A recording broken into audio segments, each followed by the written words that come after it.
Thank you for streaming with us. I'm Brad Edwards. The only open statewide office on the November ballot is Secretary of State. The first time it's been open in 24 years. Jesse White is retiring.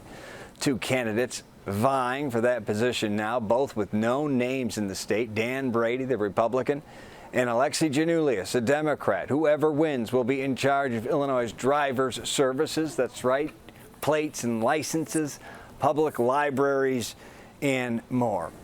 Joining me now on the stream, Republican candidate, member of the Illinois House of Representatives, State Rep Dan Brady. Representative Brady, thank you for joining us. First question, why you? Thank you. Well, first off, thanks for the opportunity to join you. And why me? Number one, really my experience. First off, in private business. Secondly, when it came to my service in county government. And third, my present position as state representative. Business, obviously the Secretary of State's office has a correlation to many aspects of a business right, corporation to the index division, and the list goes on and on. County government, I worked with Secretary White extensively on organ and tissue donation development programs, as well as distracted driving of our teens.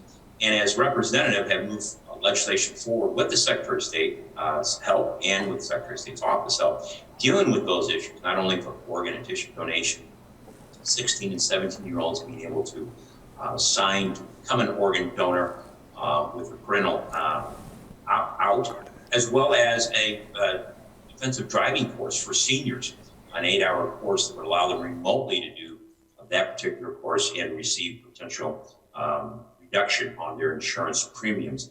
Those are just a few areas, not to mention from Representative, my oversight and interaction budget. Secretary of State's office, a little over $474 million budget. All those areas are experience my opponent does not have, and are life experiences that I think are invaluable to step in as the next Secretary of State in Illinois. Representative Brady, on your website, you mentioned prioritizing local library development at a time when really everything is going digital, bricks and mortar, going online. Do we need more libraries and the worker overhead costs that would bring?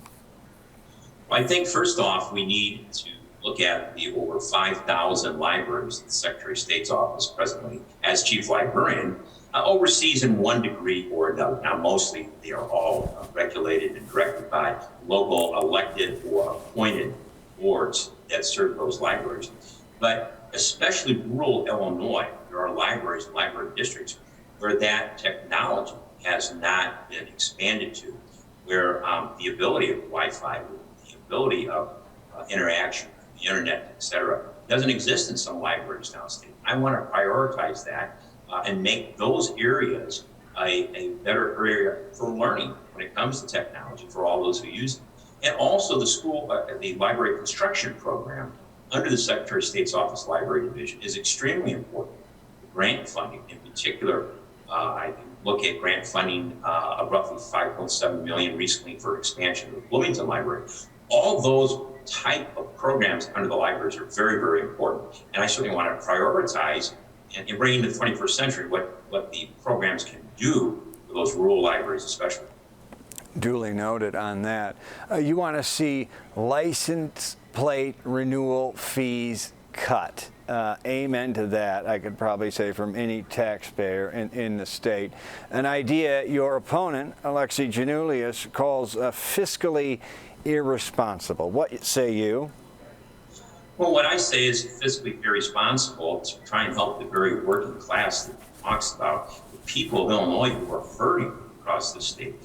We have suspension of gas tax by a few cents right now, grocery tax by a little bit. People are trying to decide at 8.3 or higher inflation costs right now. Is it medicine? Is it my groceries? Or how do I pay the rent? Or gas? All those areas are extremely, extremely important. And we're ready to head into the end of the year. At the end of the year, that suspension of the gas tax, that was a politically motivated issue, is going to cease to exist.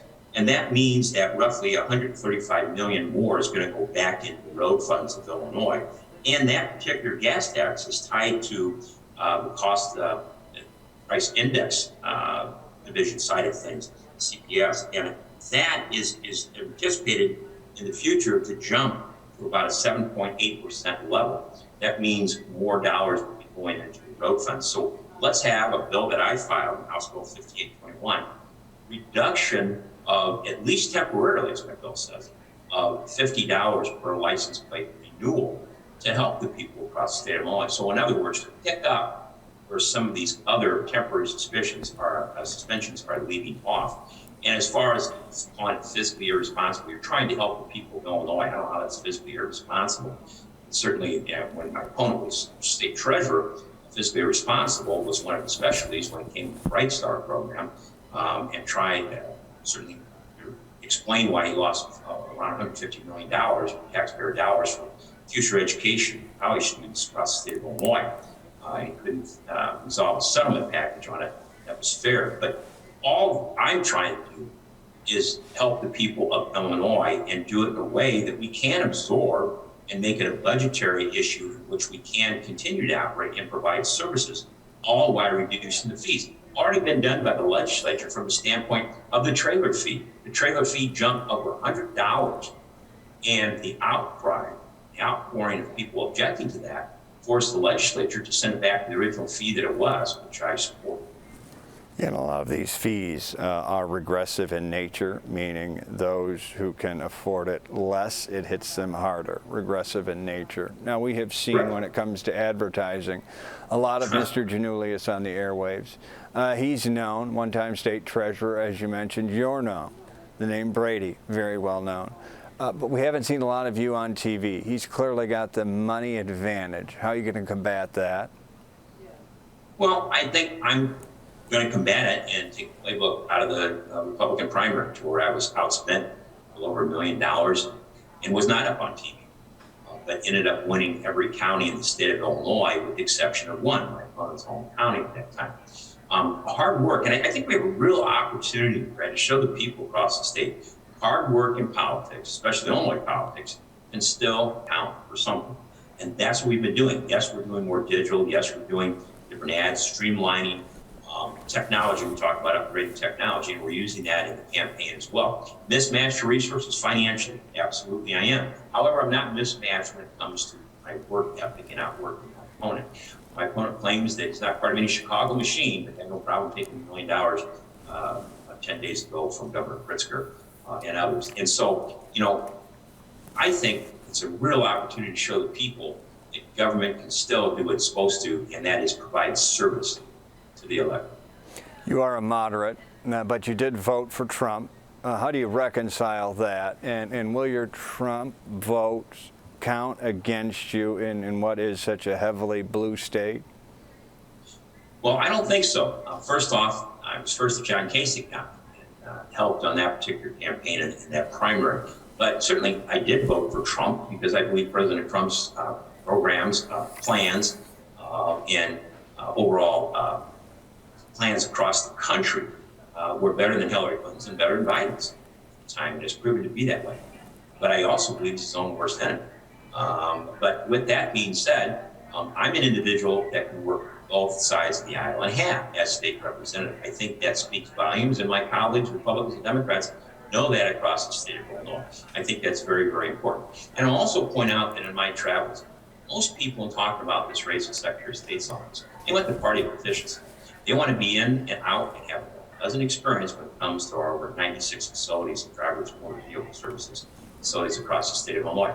We can do that. We can enhance that process by remote services, things I talked about, everything from kiosks, machines to in grocery stores and libraries, utilizing facilities in ways people never thought of, especially the taxpayers are already paying for, the services out of community colleges, how they might be able to serve, as they do in some areas, as a hub to help in services from the driver services side of things. And this office, don't forget, touches more lives on a daily basis than any other executive branch office in the state. It just happens that most people focus on the fact of their driver services. State Representative Dan Brady, contender for the Secretary of State's office. We wish you the best of luck. Thank you for joining us on the stream. Best of luck come November. Thank you very much. I appreciate the opportunity and ask for your vote. As for the Democrat vying for this open office, Alexi Giannoulias, the one-time state treasurer, his campaign declined our request for an interview. Thank you for joining us. I'm Brad Edwards. Now back to the stream.